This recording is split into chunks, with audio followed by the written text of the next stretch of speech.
Yanmış nahiyə diş pastasının çəkilməsi doğrudurmu? Bu bizim ölkədə çox yayılmış, xalq arasında yayılmış müalicə metodundan biridir.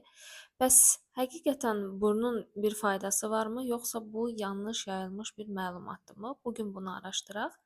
Belə ki, yanmış nahiyə ilkin etapda diş pastasının çəkilməsi həmin pastanın tərkibində olan mentolun təsirindən dolayı olacaq ki, qısaca bir sərinlik hissi əmələ gətirir.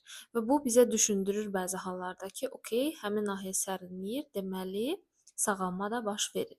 Əslində isə bu tamamilə əks istiqamətdə irəliləyən bir prosesdir. Belə ki, həmin nahiyyə diş pastasının çəkilməsi yanmış hissədən istiliyin atılmasının qarşısını alır. Belə ki, həmin nahiyyə yanıbsa, oradan istilik atılmalıdır.